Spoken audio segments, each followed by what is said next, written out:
ఎవరున్నా సరే ఖచ్చితంగా మైక్ కట్ చేసి తీరాలి ఇమీడియట్గా. ఓకే, మైక్ కట్ చేసి తీరాలి.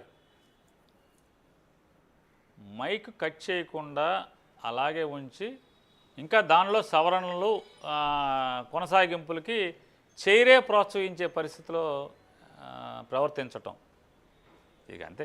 అంటే సభ ఏ రకంగా జరుపుతున్నారు, వాళ్ళు ఏ రకంగా సభను నడపదలుచుకున్నారో మనకు అర్థమవుతుంది కదా ప్రపంచానికి. ఈ అసెంబ్లీ రికార్డ్స్లో ఉంచుతారండి, దాన్ని డిలీట్ చేస్తారా? 100% రూలింగ్ ఇవ్వలేదు కదా సార్. ఇమీడియట్గా ఆయన రూలింగ్ ఇచ్చుంటే కనుక ఎక్స్పెండ్ చేస్తారు. రూలింగ్ ఇవ్వలేదు కాబట్టి యాజ్ ఇట్ ఈజ్ రికార్డులో ఉండిపోద్ది. ఆల్రెడీ అది గజెట్లో బయటకు వస్తుంది, ప్రింట్ అయ్యి డిజిటల్ రికార్డులో కూడా ఉండిపోతుందండి. అంటే బాలకృష్ణ గారు మాట్లాడిన విధానం కానీ, ఆ టెంపో కానీ, ఆ బాడీ లాంగ్వేజ్ కానీ, ఆ డైలాగ్ డెలివరీ కానీ చూస్తే ఒక మాజీ మంత్రిగా ఆ రోజు అదే స్థానంలో మీరు నిలబడి మాట్లాడారు, ఏమనిపిస్తుంది సార్ మీకు? ఏం చేస్తాం, ఇక అసెంబ్లీకి కూడా లోపలికి వెళ్ళేప్పుడు సభ్యులకు కూడా బయట గొట్టం పెడతారు కదా నోట్లో అండి పోలీసులు. డ్రంక్ అండ్ డ్రైవ్ టెస్ట్కా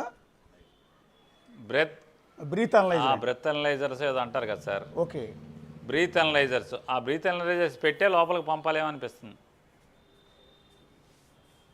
అంటే అంటే మీ ఉద్దేశం ఒకసారి క్లారిటీగా. అంటే ఆయన సాధారణంగా మెదడు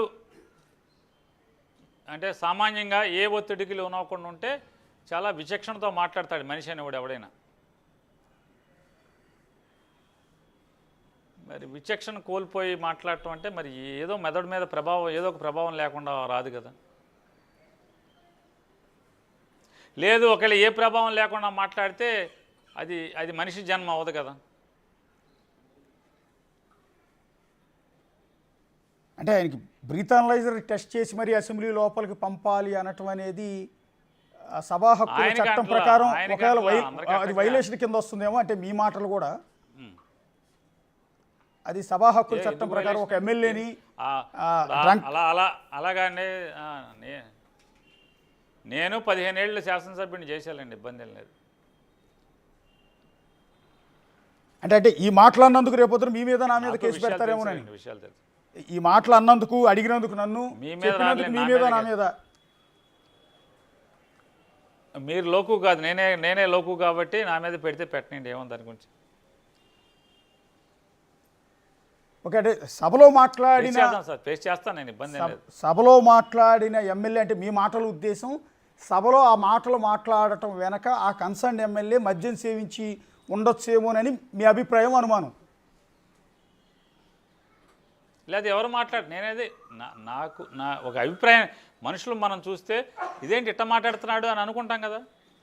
ఓకే, సందర్భం ఏముంది. పోనీ ఆయన ఏమన్నా కామినేని శ్రీనివాస్ గారు ఏమన్నా బాలకృష్ణ గారు పేరెత్తాడా, బాలకృష్ణ గారు ఊసి తీశాడా? తీయలేదు కదా. లటకం లేచి నుంచుని మాట్లాడటంలో ఏంటి ఉద్దేశం?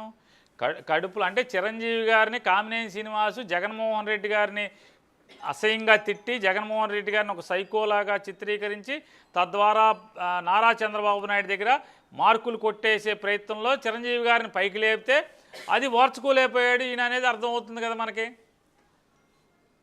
కొత్తలు ఆడిపోయాడు కదా, అర్థం లేకపోతే ఏముంటుంది.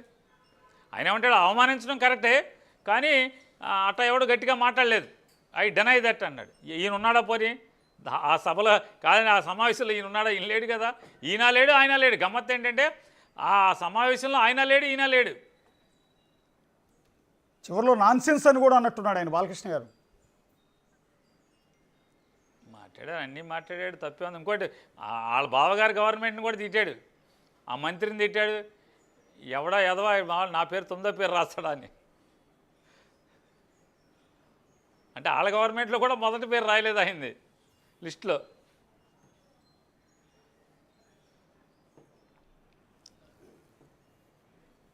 అవును, అంటే ఆయన కందులు దుర్గేష్ గారిని ఉద్దేశించి రీసెంట్గా జరిగిన సంస్కారానికి సంబంధించిన వ్యవహారం సార్ ఇది. వీళ్ళకేంటంటే మొత్తం ఈ 164